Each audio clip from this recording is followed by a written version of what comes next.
যদি আমি আপনাকে বলি বেশিরভাগ ট্রেডার টাকা হারায় না কারণ তাদের স্ট্র্যাটেজি খারাপ।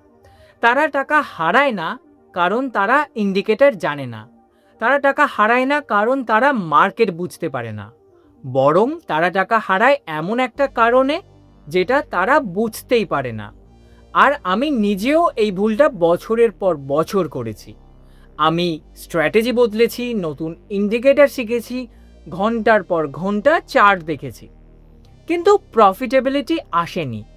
আজ আমি আপনাকে বলবো কেন বেশিরভাগ ট্রেডার কখনো প্রফিটেবল হতে পারে না, আর কি করলে আপনি সেই 90% মানুষের দলে থাকবেন না। আমি যখন ট্রেডিং শুরু করি আমারও মনে হতো একটা পারফেক্ট স্ট্র্যাটেজি আছে, একটা এমন সেটআপ আছে যেটা শিখে ফেললে মার্কেট থেকে নিয়মিত প্রফিট বের করা সম্ভব। তাই কি করলাম, নতুন নতুন স্ট্র্যাটেজি শিখলাম, ইউটিউবে ভিডিও দেখলাম, কোর্স করলাম। একটা স্ট্র্যাটেজি লস দিলেই মনে হতো এই স্ট্র্যাটেজি কাজ করছে না। তারপর নতুন স্ট্র্যাটেজি, আবার লস, আবার নতুন strategy.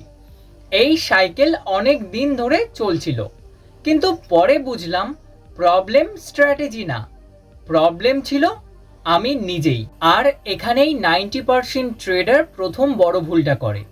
Reason 1, they focus on strategy not execution. বেশিরভাগ ট্রেডার মনে করে আরও একটা স্ট্র্যাটেজি শিখলে প্রফিট হবে, আরও একটা ইন্ডিকেটর শিখলে প্রফিট হবে। কিন্তু একটা প্রশ্ন করি, আপনি কি আপনার বর্তমান স্ট্র্যাটেজি 100টা ট্রেড ফলো করেছেন, 100বার ট্রেড নিয়েছেন ওই স্ট্র্যাটেজিতে, নাকি 5টা ট্রেডে লস হতেই স্ট্র্যাটেজি বদলে ফেলেছেন? সত্যিটা হলো বেশিরভাগ মানুষ স্ট্র্যাটেজি টেস্ট করে না, তারা স্ট্র্যাটেজি চেঞ্জ করে। কিন্তু এটাও আসল কারণ না, আরও বড় একটা কারণ আছে। Reason 2, they want money to fast. অনেক মানুষ মার্কেটে আসে ইনকাম রিপ্লেস করার স্বপ্ন নিয়ে। কেউ ভাবে আর 6 মাস পরে চাকরি ছেড়ে দেবে, কেউ ভাবে প্রতিদিন টাকা তুলব, কেউ ভাবে ট্রেডিং আমার ফাইন্যান্সিয়াল প্রবলেম সলভ করবে। কিন্তু মার্কেট কারো ফাইন্যান্সিয়াল প্রবলেম সলভ করতে আসে না। মার্কেট স্কিল রিওয়ার্ড করে, আর স্কিল তৈরি হতে সময় লাগে। যে মানুষ 5 বছরের স্কিল 5 মাসে পেতে চায়, সে সাধারণত মার্কেট থেকে হতাশ হয়ে বেরিয়ে যায়। কিন্তু একটা জিনিস আছে যেটা সব কিছুর থেকেও বেশি গুরুত্বপূর্ণ, আর বেশিরভাগ ট্রেডার এটা সম্পূর্ণ ইগনোর করে। No risk management.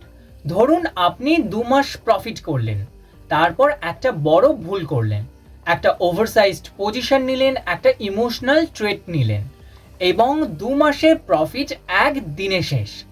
শুনতে পরিচিত লাগছে?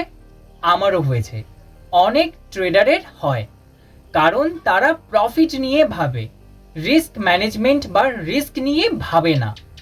আজ আমি বিশ্বাস করি রিস্ক ম্যানেজমেন্ট স্টক সিলেকশনের থেকেও বেশি গুরুত্বপূর্ণ, কারণ প্রফিট করার আগে মার্কেটে টিকে থাকতে হবে। কিন্তু এখানেও খেলা শেষ না, সবচেয়ে বড় কারণটা এখনো বাকি। Trading is mostly psychological. Trading আসলে চার্টের খেলা না, ইন্ডিকেটরেরও খেলা না।